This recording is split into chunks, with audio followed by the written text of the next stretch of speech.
આકાશવાણી અમદાવાદ વડોદરા પ્રાદેશિક સમાચાર જયેશ પટેલ વાંચે છે. સૌપ્રથમ મુખ્ય સમાચાર. પ્રધાનમંત્રી નરેન્દ્ર મોદીએ 1971ની લડાઈમાં પાકિસ્તાન પર નિર્ણાયક અને ઐતિહાસિક જીતને 50 વર્ષ પૂર્ણ થયાના અવસરે ગઈકાલે રાષ્ટ્રીય યુદ્ધ સ્મારક પર સ્વર્ણિમ વિજય મિસાલ પ્રજ્વલિત કરી. મુખ્યમંત્રી વિજય રૂપાણીએ કહ્યું છે કે હવેથી ગેરકાયદેસર જમીન પચાવી પાડનારને 10 થી 14 વર્ષની સજા થશે. કૃષિ સુધારણા બિલ અંગે લોકજાગૃતિ કેળવવા માટે ગુજરાત ભાજપ આજથી 19 ડિસેમ્બર દરમિયાન 10 ખેડૂત સંમેલનો યોજશે. નાયબ મુખ્યમંત્રી નીતિન પટેલ સાથેની મંત્રણા બાદ ઇન્ટર્ન તબીબોએ ગઈકાલે હડતાલ પાછી ખેંચી. ઇજનેરી અભ્યાસક્રમમાં પ્રવેશ માટેની JEE મેઇન પરીક્ષા આગામી 2021માં ગુજરાતી સહિત 12 ભારતીય ભાષાઓમાં યોજાશે. અને ઓસ્ટ્રેલિયા સાથે આજથી એડિલેડ ખાતે શરૂ થયેલી પહેલી ક્રિકેટ ટેસ્ટ મેચ માટે ભારતની ટીમમાં ચેતેશ્વર પુજારા અને જસપ્રીત બુમરાહનો સમાવેશ કરાયો છે. સમાચાર વિગતવાર. પ્રધાનમંત્રી નરેન્દ્ર મોદીએ 1971ની લડાઈમાં પાકિસ્તાન પર નિર્ણાયક અને ઐતિહાસિક જીતને 50 વર્ષ પૂર્ણ થયાના અવસરે ગઈકાલે રાષ્ટ્રીય યુદ્ધ સ્મારક પર સ્વર્ણિમ વિજય મિસાલ પ્રજ્વલિત કરી. આ જીતના ઉપલક્ષે દેશભરમાં ગઈકાલે સ્વર્ણિમ વિજય દિવસ ઉજવાયો હતો. આ સંદર્ભે આખા વર્ષ દરમિયાન દેશમાં વિભિન્ન સ્થાનો પર વિજય સમારોહનું આયોજન કરાશે. શ્રી મોદીએ ગઈકાલે સવારે યુદ્ધ સ્મારક ખાતે શહીદોને શ્રદ્ધાંજલિ અર્પણ કરી અને યુદ્ધ સ્મારકની અમર જવાન જ્યોતિથી 4 સ્વર્ણિમ વિજય મશાલ પ્રજ્વલિત કરી હતી. આ મશાલો સેનાના વિશેષ વાહનો દ્વારા પરમવીર ચક્ર અને મહાવીર ચક્રથી સન્માનિત યોદ્ધાના ગામો સહિત દેશના વિભિન્ન ભાગોમાં લઈ જવાશે. યુદ્ધ સ્થળો તથા શહીદોના ગામોની માટી રાષ્ટ્રીય યુદ્ધ સ્મારક ખાતે લવાશે.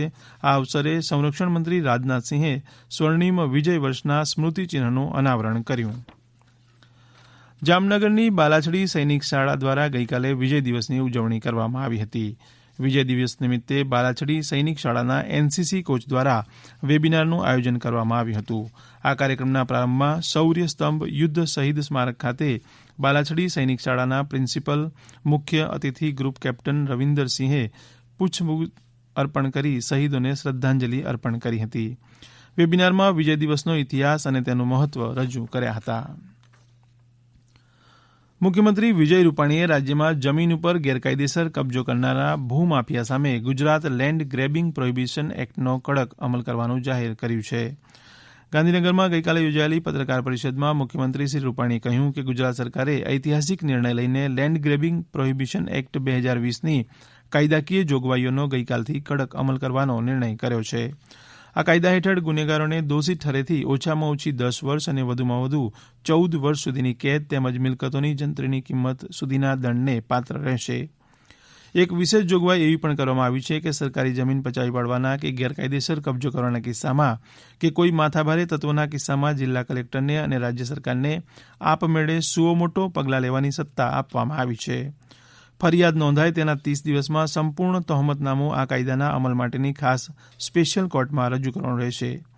આ કાયદા અન્વયના ગુનાઓની તપાસ નાયબ પોલીસ અધિક્ષક દરજ્જાના અધિકારી કરશે. આવા જમીન હડપ કરવાના કેસોની ઝડપી સુનાવણી થાય તેમજ ભૂમાફિયાઓને કડક સજા થાય તે માટે વિશેષ સ્પેશિયલ કોર્ટની પણ રચના કરવાનો નિર્ણય કર્યો છે. કૃષિ સુધારણા બિલ અંગે લોકજાગૃતિ માટે ગુજરાત ભાજપ આજથી 19 ડિસેમ્બર દરમિયાન 10 ખેડૂત સંમેલનો યોજશે.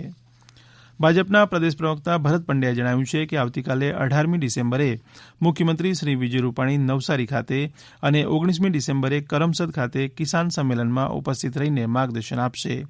આજે ભાજપ પ્રદેશ પ્રમુખ CR પાટીલ બારડોલી ખાતે, નાયબ મુખ્યમંત્રી નીતિન પટેલ મોરવા હડફ અને કેન્દ્રીય કૃષિ મંત્રી શ્રી પરસોત્તમભાઈ રૂપાલા આજે પડધરીમાં અને 18મી ડિસેમ્બરે વિજાપુર ખાતે કિસાન સંમેલનમાં ઉપસ્થિત રહેશે. નાયબ મુખ્યમંત્રી નીતિન પટેલે હડતાલ પર ઉતરેલા તબીબોના પ્રશ્નો અંગે યોગ્ય નિરાકરણની ખાતરી અપાયા બાદ ઇન્ટર્ન તબીબોએ ગઈકાલે હડતાલ પાછી ખેંચી છે. શ્રી પટેલે સરકારી મેડિકલ તથા GMERS હસ્તકની કોલેજોના હડતાલ ઉપર ઉતરેલા ઇન્ટર્ન તબીબો સાથે સઘન મંત્રણા કરી હતી. મંત્રણા બાદ તબીબોના પ્રતિનિધિઓએ સર્વસંમતિથી બિનશરતી રીતે હડતાલ પાછી ખેંચવાનો નિર્ણય લીધો હતો.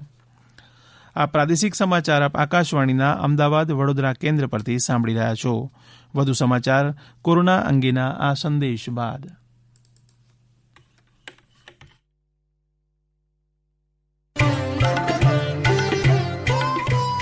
કોવિડથી બચવાના મહત્વપૂર્ણ 3 ઉપાય. માસ્ક પહેરો, 2 ગજનું સલામત અંતર જાળવો અને હાથ સાફ રાખો.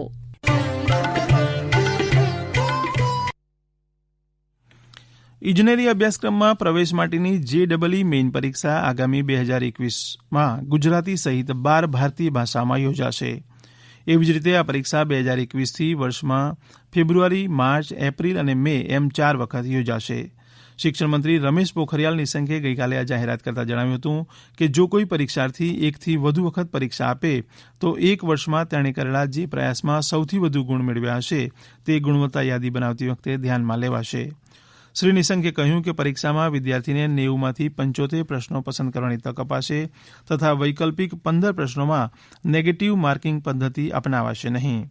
ઉલ્લેખનીય છે કે નવી શિક્ષણ નીતિ અંતર્ગત JEE મેઇન પરીક્ષામાં ગુજરાતી ઉપરાંત આસામી, બંગાળી, કન્નડ, મલયાલમ, મરાઠી, ઉડિયા, પંજાબી, તમિલ, તેલુગુ, ઉર્દુ, હિન્દી અને અંગ્રેજી ભાષાઓમાં પણ યોજાશે. વર્ષ 2021માં ફેબ્રુઆરીમાં યોજાનારી JEE મેઇન પરીક્ષા 23થી 26મી ફેબ્રુઆરી દરમિયાન યોજાશે. ઓસ્ટ્રેલિયા સાથે આજથી એડિલેડ ખાતે શરૂ થઈ રહેલી પહેલી ક્રિકેટ ટેસ્ટ મેચ માટેની ભારતની ટીમમાં ચેતેશ્વર પુજારા અને જસપ્રીત બુમરાહનો સમાવેશ કરાયો છે. ભારતીય સમય મુજબ આજે સવારના 9:30 વાગ્યાથી રમાનારી ટેસ્ટ મેચમાં પૃથ્વી શો, રિદ્ધિમાન સાહાનો સમાવેશ કરાયો છે. ભારતીય ટીમ આ મુજબ છે: સુકાની વિરાટ કોહલી, મયંક અગ્રવાલ, પૃથ્વી શો, ચેતેશ્વર પુજારા, અજિંક્ય રહાણે, હનુમા વિહારી, રિદ્ધિમાન શાહ, રવિચંદ્ર અશ્વિન, ઉમેશ યાદવ, મોહમ્મદ સામી અને જસપ્રીત બુમરાહ. ઉલ્લેખનીય છે કે ટેસ્ટ શ્રેણી અગાઉ રમાયેલી વન ડે મેચની શ્રેણી ઓસ્ટ્રેલિયાએ જ્યારે T20 મેચની શ્રેણી ભારતે જીતી હતી. જામનગર મહાનગરપાલિકા દ્વારા સ્વચ્છ ભારત મિશન સ્વચ્છતા સર્વેક્ષણ 2021 અન્વયે સ્વચ્છતા સર્વેક્ષણ સ્પર્ધાના વિજેતાઓને સન્માનિત કરાયા હતા. કુલ 12 શ્રેણીમાં આ સ્પર્ધા યોજવામાં આવી હતી. જામનગર શહેરને 80મા ક્રમમાંથી 28મા ક્રમે આગળ તરફ લઈ જવામાં મહાનગરપાલિકાના પાયાના સફાઈ કર્મચારી તેમજ શહેરીજનોનો મોટો ફાળો રહ્યો હતો. આ કાર્યક્રમમાં મ્યુનિસિપલ ટાઉન હોલમાં યોજવામાં આવ્યો હતો. મ્યુનિસિપલ કમિશનર દ્વારા સ્મૃતિચિહ્ન તેમજ પ્રમાણપત્ર અર્પણ કરી સન્માનિત કરાયા હતા.